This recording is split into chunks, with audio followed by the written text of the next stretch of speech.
Everyone feared the vicious black Mare till a quiet teenage girl walked into her pen, sat down, and changed both their lives forever. The sun was high in the sky, and the big open auction yard was already buzzing with people. Trucks lined the dirt road outside the gates, trailers parked in every corner, and the air smelled of hay, dust, and nervous horses. Men in cowboy hats, boots covered in dry mud, walked around, inspecting horses as if they were cars. Some horses looked calm and shiny, their coats brushed clean, and their tails braided neatly. But one horse wasn't like the others. She was a black mare, her body strong and powerful, her eyes wide and wild. Her name was Midnight. People didn't say her name with softness. They said it with fear. She had kicked one of the handlers earlier. That morning, thrown another man straight to the ground, and broke a wooden gate with a single charge. People kept their distance. No one wanted to go near her. She stood in the metal holding pen, stomping her hooves and snorting hard, her breath heavy like smoke. "She's crazy," one man said, shaking his head. "Should have been put down." Weeks ago, another whispered, "She's dangerous. Ruined 2 barns already." But Midnight didn't always used to be like this. Word around the auction was that she had come from a broken place. Someone had locked her in a dark stall for years, rarely fed her, and beat her with whips to make her obey. That kind of life can change a horse. It breaks their heart. But when a horse's heart breaks, they stop trusting. Midnight didn't trust anyone, and now everyone had given up on her. The auctioneer stood on his wooden platform, microphone in hand, trying to calm the crowd. But each time they tried to bring Midnight forward, chaos followed. She reared up, her front legs kicking at the sky, her screams sharp and frightening. Even strong men pulled back, afraid of getting hurt. One worker tried to pull her by the lead rope, and she bit his shoulder so hard he dropped everything and ran. "All right, folks," the auctioneer said nervously, wiping sweat off his forehead. "This one's a tough sell, but she's got good bones, strong build. Someone out there might see potential." No one moved. No one raised a hand. Everyone just stared at the wild mare like she was a ticking bomb. Then, in the middle of the crowd, a small voice spoke. "I'll bid." People turned around. Some laughed. Others gasped. A teenage girl stepped forward. She couldn't have been more than 16. Her jeans were worn out at the knees, her boots too big for her feet. She wore a plain ponytail, no makeup, and held a small brown notebook in her hand. Her name was Ellie. She had come with her father that morning, not to buy, but just to look. At least, that's what her father had thought. The girl looked straight at the wild mare, her eyes soft, her face calm. "You don't want that horse," someone warned her. "She'll kill you." But Ellie didn't listen. She saw something no one else saw. Where others saw anger, Ellie saw fear. Where they saw a monster, she saw a broken heart. The mare's eyes weren't just wild, they were begging for someone to understand. The auctioneer was shocked but continued. "We have a bidder. Going once, going twice. Say no one else." Silence. Sold. People shook their heads. One woman whispered, "Poor girl. She doesn't know what she's doing." Ellie's father grabbed her arm. "Have you lost your mind?" he asked. "That horse is dangerous." "I know," Ellie said. "But she's not evil. She's just hurt." As the paperwork was signed and the handlers tried to lead Midnight to Ellie's trailer, the mare resisted. She screamed, reared, tried to break free. One of the men gave up halfway through the lead rope at the ground and walked off. "She's your problem now," he said angrily. But Ellie didn't get scared. She slowly walked up to the mare's pen, keeping a careful distance. She didn't try to touch her. She just sat down on the ground, cross-legged, and opened her notebook. Began to hum softly, not to control the horse but just to be near her. Midnight stomped her feet and shook her head. But something strange happened. She didn't charge this time. She didn't try to break out. She stood still, watching, snorting, but not attacking. Ellie whispered, "I'm not going to hurt you. I know people did before, but I won't." People stared in silence. For the first time that day, Midnight didn't lash out. She didn't trust yet, but she didn't fight either. It was like she was confused. Why wasn't this human yelling? Why wasn't she forcing a rope or swinging a whip? Ellie stayed by her side for nearly an hour. Her father waited nearby, watching, worried but amazed. Slowly, the mare took a few steps toward the edge of the pen. Ellie didn't move. She just let her come closer if she wanted to. The mare lowered her head slightly, curious, still cautious. Her eyes looked softer now, less angry, more tired. "I see you," Ellie whispered, "and I'm not scared." That was the beginning. As the sun began to set, Ellie stood up slowly and took the lead rope. Midnight tensed, but she didn't pull away. Ellie opened the pen gate, walked out, and the mare followed. People stood back, silent. Not a single shout, not a single laugh. No one knew what to say. "How did she do that?" one man muttered. "That horse followed her." Another whispered. Ellie's father helped load the mare into their trailer. It wasn't easy. Midnight still kicked once, nearly broke the ramp, but after a few minutes, she stepped in. No one expected her to, but she did. As they drove home, Ellie sat in the back of the truck, writing in her notebook. Why the other glanced at her through the mirror. "Why this horse?" "Oh," he asked. Ellie looked up, her eyes calm. "Because I know what it's like to feel alone. People give up on you. They say you're too angry, too different. But sometimes all you need is someone who won't give up." The truck rolled down the dusty road, the auction fading in the background. People. There would talk about that day for a long time, about the girl and the wild mare, about how, in a yard full of fear, one person chose to listen instead of judge, and somewhere in the back of that trailer, the vicious mare closed her eyes and rested maybe. For the first time in years, not because she was tamed, but because someone saw her and didn't turn away. That moment didn't just change the mare's life, it changed Ellie's too. The road back home was long and bumpy. The trailer rocked gently as Ellie and her father drove through the countryside, and every now and then they could hear Midnight kicking the trailer walls or snorting loudly.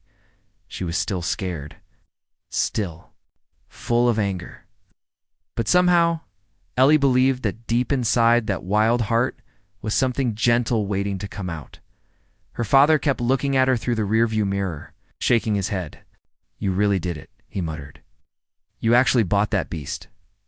"She's not a beast," Ellie replied softly. "She's just been through a lot. You don't even know how to handle a horse like that," he said. "Trained people couldn't manage her." "I'm not trying to handle her," Ellie said. "I just want to understand her." When they finally reached their small farm, the sun had already dipped behind the hills. The sky was painted in soft orange and pink. They backed the trailer into a quiet corner near the barn. Ellie's father opened the back gate carefully, expecting Midnight to kick or bolt. But she stood there, frozen, confused. Ellie stepped up, gently whispering, "It's okay. No one's going to hurt you." Slowly, cautiously, Midnight stepped out. She looked around wildly, eyes moving fast, ears twitching, legs tense. Ellie didn't rush her. She stood still, letting the mare take in her new surroundings. Midnight sniffed the ground, looked up at the barn, then jerked her head toward a nearby fence when a rooster crowed. But she didn't run. She didn't kick. Ellie led her softly, carefully, to a small fenced paddock behind the barn. It was quiet there. No other animals, just space and peace. The mare walked in, ears still alert, tail swishing nervously. Ellie unhooked the lead rope and stepped back. Midnight turned in circles, unsure of what to do, and Ellie sat down outside the fence, just like she did at the auction. She didn't talk much. She just sat there, humming sometimes, drawing shapes. In the dirt with a stick, Midnight watched her from the corner of the paddock, eyes locked on her. That first night, Ellie stayed outside for hours. She refused to go inside until her father begged her. "You've got school tomorrow," he reminded her. "Can't fix that horse in one day." "I know," Ellie said, standing up. She looked back at Midnight, who was still watching her. But I think she noticed I didn't leave her. The next morning, before the sun even rose, Ellie was back by the fence. She brought hay and fresh water, setting them down gently. Didn't go inside? She let the mare come close if she wanted to. At first, Midnight didn't touch the food. She just paced, circled, and stared. But Ellie waited. By noon, the hay was gone. That gave Ellie hope. For the next few days, Ellie followed the same routine. Wake up before dawn, sit by the paddock, talk gently, sing soft songs, and always let the mare come to her. Sometimes Midnight would charge toward her but stop at the fence. Other times she'd stand on the far end just watching. Slowly something began to change. One morning, Ellie reached out her hand through the fence. Midnight stepped forward. One step, then 2, then stopped. The mare's eyes were sharp, focused. Her body was tense, but she didn't back away. Ellie smiled. "That's enough for today," she whispered.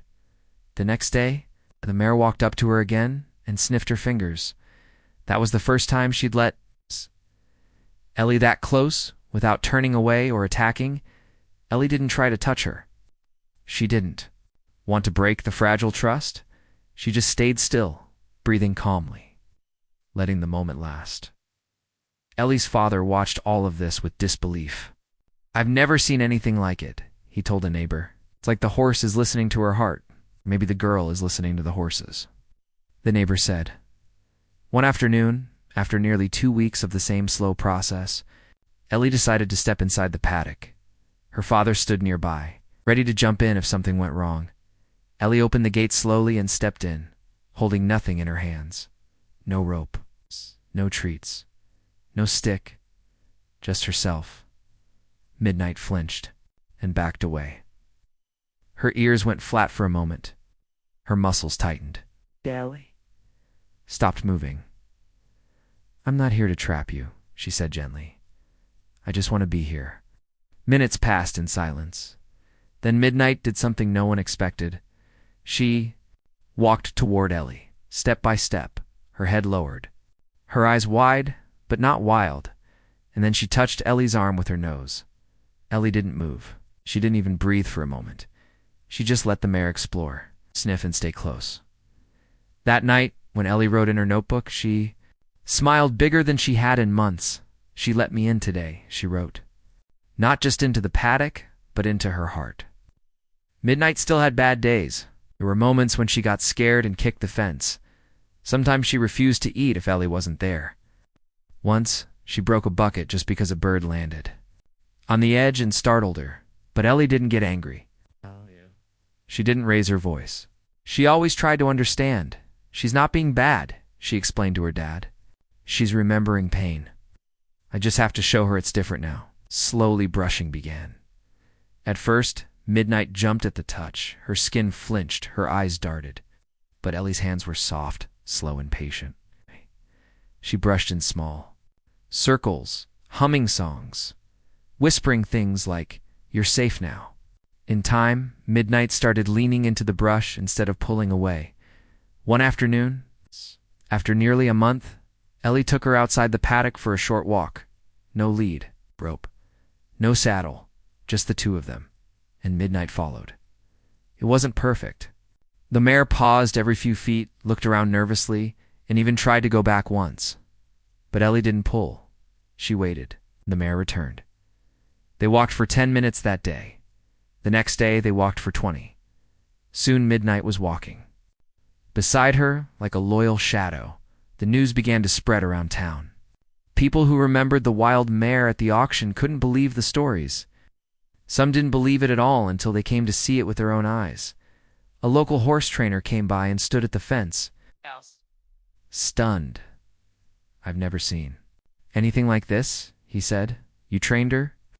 Ellie shook her head. "No, I didn't train her. I just loved her." "Whatever you call it," the trainer said, "it's a miracle." Ellie smiled, but said, "It's not a miracle. It's trust. And trust takes time." More people came to watch. Some brought their kids. Some just stood silently, watching the girl and the mare walk side by side in the field like they'd known each other their whole lives. One day, Ellie found an old ribbon in a drawer. It was the one she'd won in a school essay competition.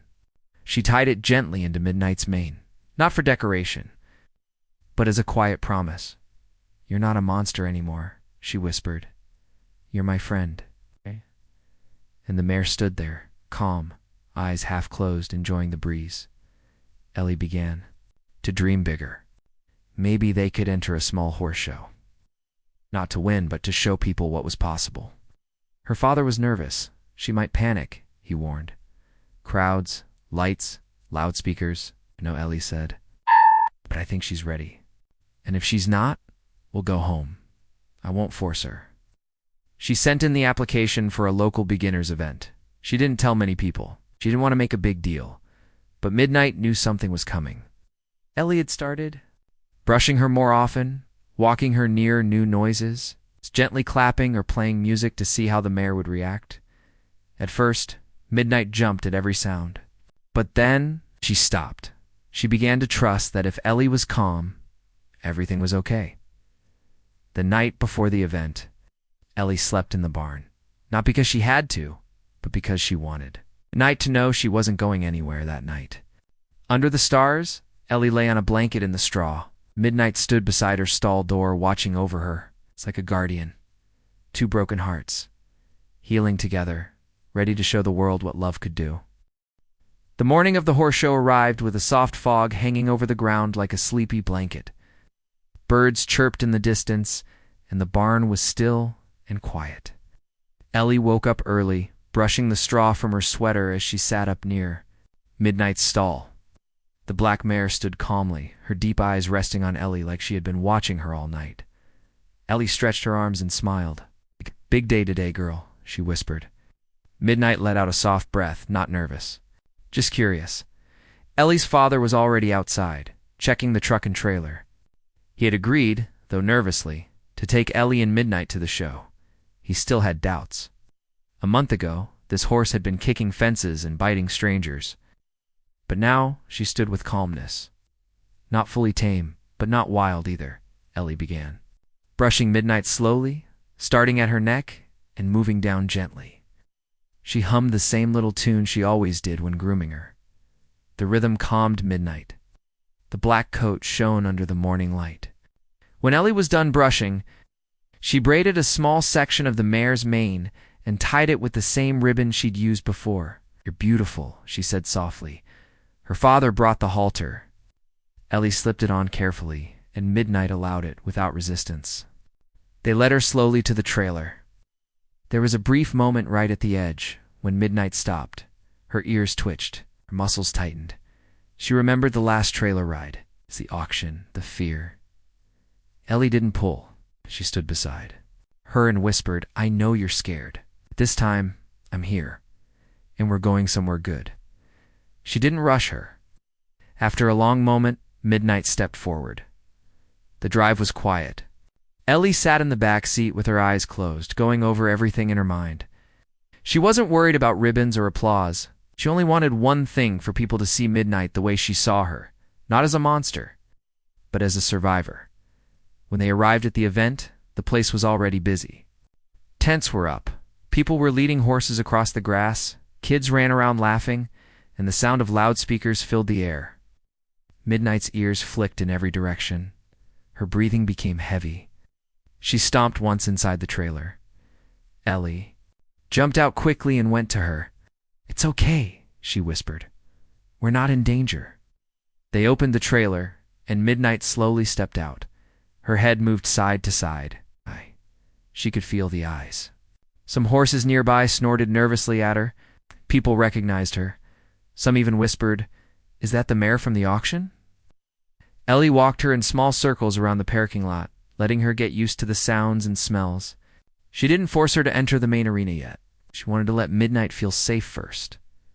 One woman walked over, folding her arms. You're the girl who bought that crazy horse, right? Ellie smiled politely. Her name's Midnight. The woman raised an eyebrow. I hope you have a backup plan in case she snaps. Ellie just replied she won't. Inside, the announcer was calling for riders in the beginner's demonstration class.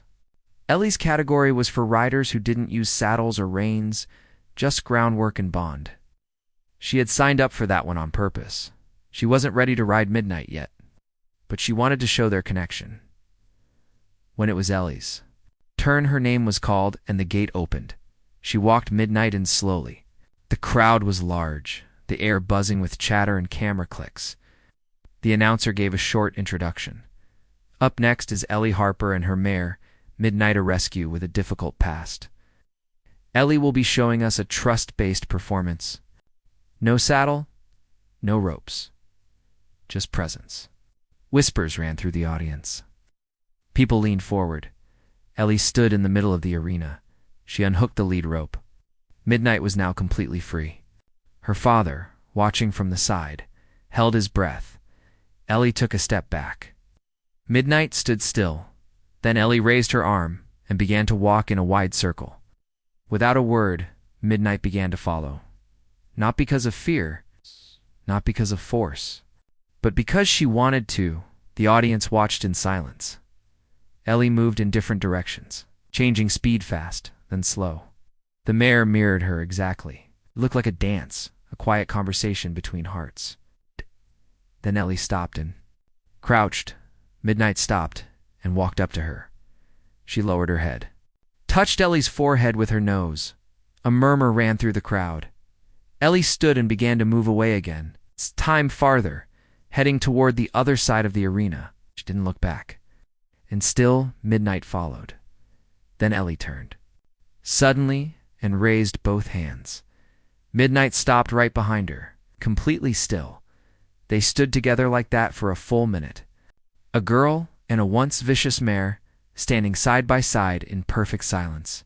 Someone in the crowd began clapping, then more joined, and almost everyone. Even the announcer's voice trembled as he spoke again. Ladies and gentlemen, I think we've just seen something truly special. Ellie bowed slightly, then walked over to Midnight, hugged her neck, and whispered, "You did it? You showed them who you are." As they walked out of the arena, people came up to her, amazed. "How did you train her? What kind of magic is that? Do you hypnotize her or something?" Ellie smiled. "No magic, just trust." A young girl tugged at her shirt. "Can I pet her?" she asked shyly. Ellie nodded. "Just move slowly." The little girl reached out and Midnight lowered her head gently. The girl smiled wide and laughed. "She's so soft." That moment meant more to Ellie than any prize. Midnight wasn't just calm, she was kind. Later that day, the announcer called for award presentations. Ellie didn't expect anything, but to her surprise, her name was called again. The special award for most inspiring performance goes to Ellie Harper and Midnight, for showing us that healing is possible and that love is stronger than fear. Ellie walked up slowly, tears in her eyes. She accepted the small medal, but it wasn't the prize that mattered. It was the look in Midnight's eyes, calm, peaceful, safe, as they prepared to leave. Many people came to say goodbye. One older man, clearly a horse expert, pulled Ellie aside. "I've worked with horses all my life," he said, "but I've never seen anything like this. You didn't break her spirit. You brought it back." Ellie nodded. "She brought mine back too." As they loaded Midnight into the trailer again, this time she didn't hesitate. She stepped in gently. No fear. On the ride home, Ellie rested her head on the window and smiled. "She's not the same horse we met at the auction," she said. Her father, driving, replied, "And you're not the same girl?" Maybe he was right, because healing doesn't just happen to the broken, it happens to the ones brave enough to care. The day after the horse show, Ellie woke up with a smile on her face. Her body was tired, but her heart was full. The image of Midnight calmly walking beside her in front of the large crowd kept replaying in her mind. She couldn't stop thinking about it. Midnight, the horse everyone had called vicious and broken, had proved everyone wrong. She hadn't needed a whip, a rope, or force. She only needed a chance to trust someone. Down in the barn, the black mare stood peacefully in her stall, calmly chewing hay. When Ellie walked in, Midnight lifted her head and softly nickered, a sound that used to be full of fear, but now sounded warm and calm. "Good morning, beautiful," Ellie said, reaching out to stroke her soft nose. "You were amazing yesterday. You were brave, so brave." She spent the whole morning brushing her, talking to her, walking her around the paddock. Stand, just enjoying the quiet friendship they had built. But Ellie didn't know that outside their little farm, the world had started to talk. Someone at the show had recorded their performance. The video had gone online. At first, just a few people watched it, then hundreds, then thousands. Within 2 days, the video had been shared on social media, in animal groups, horse training pages, and even news websites. The headline read, "Teen Girl Tames Wild Mare with Love, Not Fear." Strangers started commenting things like, "This gave me chills," cried watching this. "That horse is glowing with trust. This is real connection." Ellie had no idea how many people were watching their story until one afternoon, a news reporter showed up at the farm. A woman with a camera crew stood outside the gate, smiling politely. "Are you Ellie Harper?" she asked. Ellie looked confused. "Yes, I'm from Channel 12. We saw the video from the horse show. We'd love to interview you in midnight." Ellie's dad stepped forward. "Is this a joke?" "No, sir," the reporter said kindly. "Your daughter did something amazing, and people want to know more." Ellie was shy, unsure if she should agree. She wasn't looking for fame, but the reporter seemed genuine, so she nodded. "Okay, but Midnight doesn't like loud things. Please be gentle around her." The reporter smiled. "Of course. We just want to share your story." They filmed Ellie brushing Midnight, walking beside her, talking softly.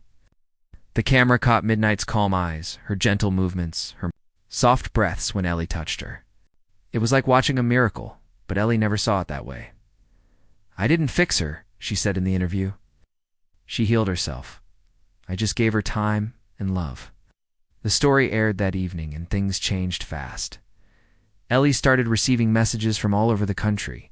Horse lovers, animal therapists, and people who had once been called broken themselves wrote to her. "Your story gave me hope. My daughter is just like you, and she cried watching you. I have a rescue horse too. Way now." But along with the praise came doubt.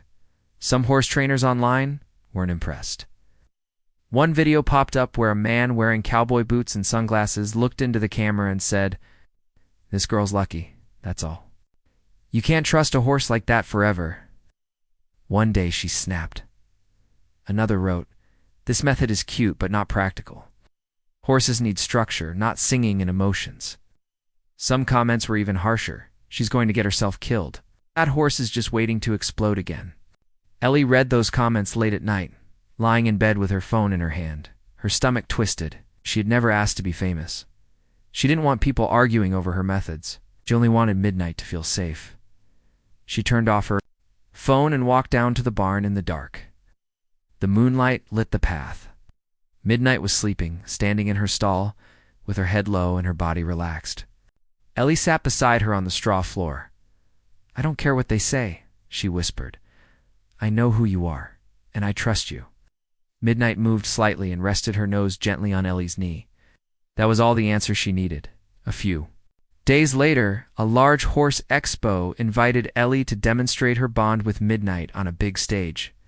It would be in the city, inside a fancy arena, with lights, sounds, and hundreds of people watching.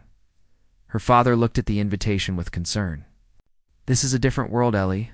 It's not a quiet field with a few neighbors. Are you sure Midnight can handle it?" "I don't know," Ellie admitted. "But if we go slow, maybe she can." "I'll never force her," they decided to try.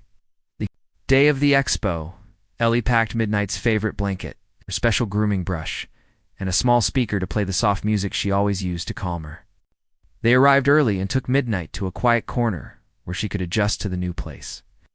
Her ears twitched nervously at the sounds of loudspeakers, barking dogs, and clapping hands. But Ellie stayed close, whispering, breathing slowly, letting Midnight feel her calmness. When it was time for their performance, Ellie walked her into the arena. The lights were bright and the crowd was loud, but the moment they stepped in, a hush fell over the audience. People recognized the black mare from the video. Ellie walked into the center, unhooked the lead rope, and stepped back. Still, then Ellie did something new. She lay down on the floor. A risky move. A bold move. She stretched her arms out beside her and closed her eyes. Midnight stared at her. The whole arena held its breath. Then, slowly, gently, the mare walked forward. She stood above Ellie, lowered her head, and touched her forehead with her nose, just like she had in the first show. The crowd erupted in applause. Ellie stood up. Midnight didn't flinch. She walked, trotted, even circled Ellie just by watching her movements. It wasn't a show of control, it was a dance of trust. When the performance ended, people stood and clapped for minutes. Later, a judge came over and said, "I've never seen something so honest in my life. You reminded us that horses are not tools, they're souls." As Ellie led Midnight out, a man who had doubted her before came up and said, "I was wrong. This isn't luck, it's love, and that's harder than any training." Back at home, Ellie and her father sat outside the barn, watching the sun go down. Midnight grazed nearby, calm and free. "She's not the same horse," her father said quietly. Ellie shook her head. "No, she's not, but I think I changed too." "How so?" "I used to think I had to be strong like other people, loud, confident. But she taught me that quiet strength is real too.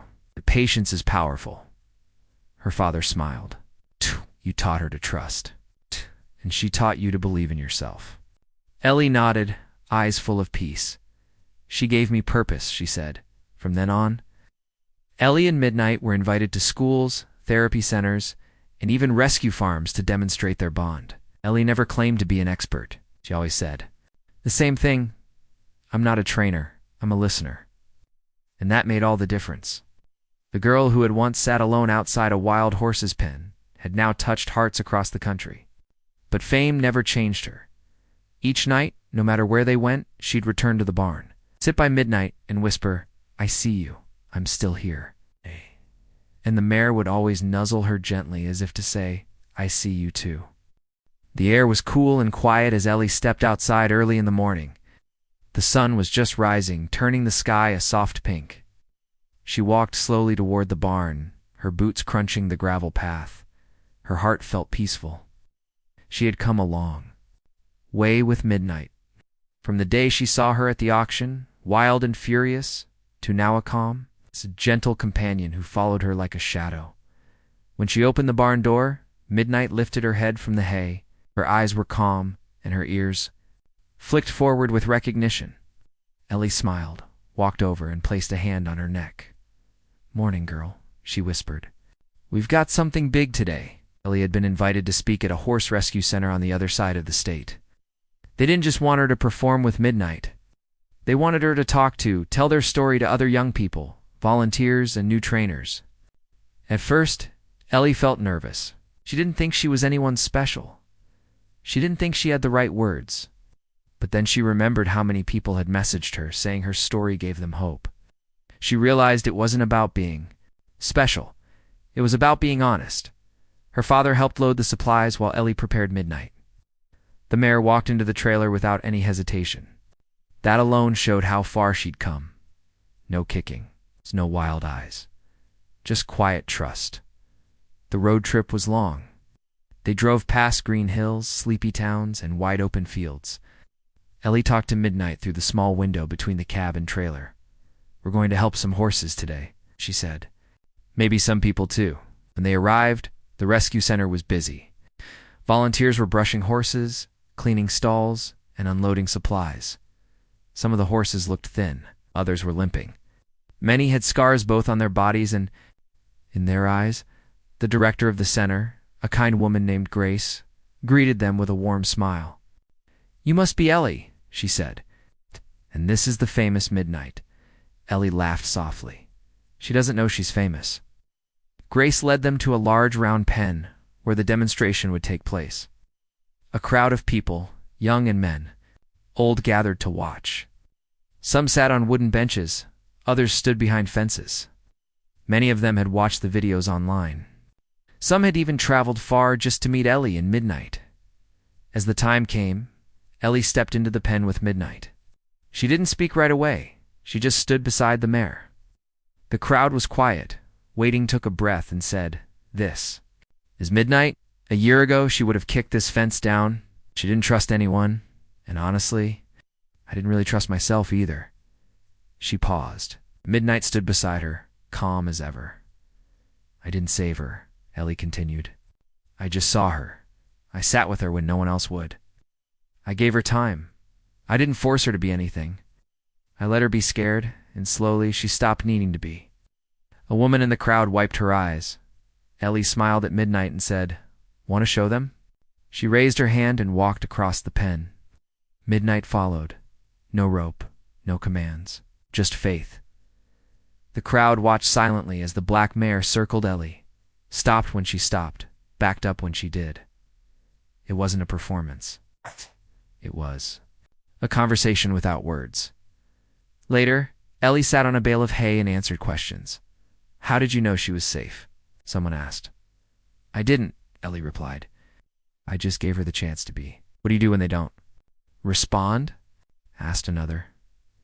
"I wait longer," Ellie said. "Some souls need more time."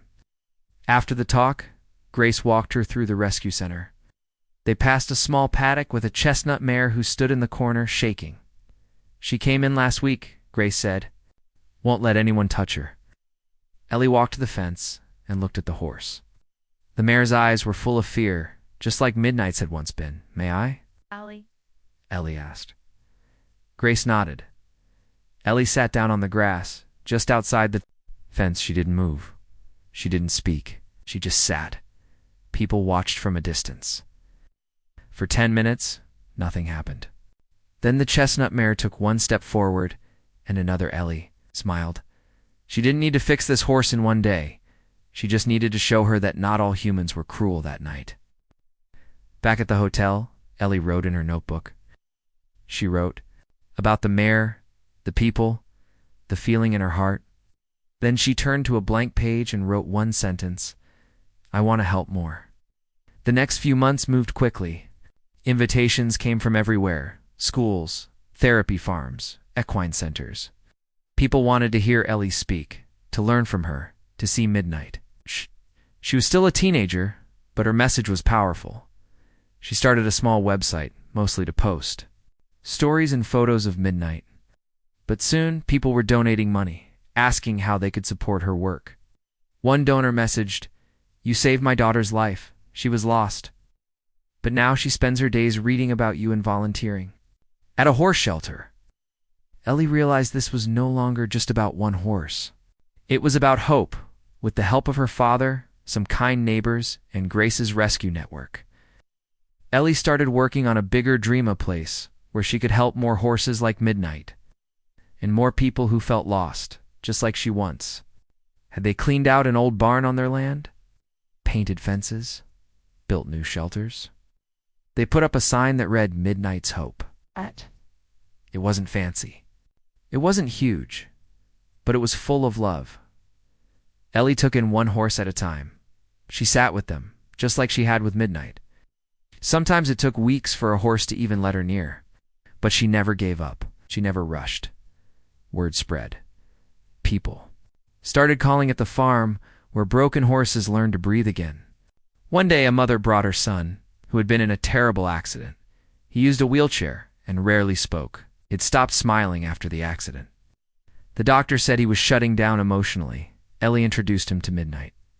The boy didn't speak, but Midnight walked over slowly and lowered her head to him. He lifted his hand and touched her. His mother cried. A week later, the boy came back and smiled for the first time in months. Ellie sat with his mother later and said, "She's not just healing horses anymore. She's healing people." And that was true. 1 year turned into 2. Midnight grew older, but her eyes stayed soft and kind. Ellie grew stronger, not just as a trainer, but as a person. She learned how to speak in public, how to run a nonprofit, how to build fences and trust in community. One afternoon, a reporter came to do a follow-up story. Asked, "What made you believe that wild mare could change?" Ellie looked at Midnight grazing in the field, then said, "Because I needed to believe I could change too." She paused, then added, "We rescued each other." Midnight's Hope became a place where people found themselves, where children learned patience, where broken animals felt seen, where love was quiet but powerful. And every night, before the lights were turned off and the barn doors closed, Ellie would visit Midnight's stall. She'd place a hand on her friend's neck and whisper the same words. I see you. I'm still here. And Midnight would press her soft nose to Ellie's chest, as if to say, I know, so am I. They didn't need to speak. They already understood each other better than words ever could. Their story had started with fear, pain, and hopelessness. But it ended with trust, with healing, with love, and with the truth that sometimes the most broken among us are just waiting for someone to sit quietly beside them and say, I won't leave.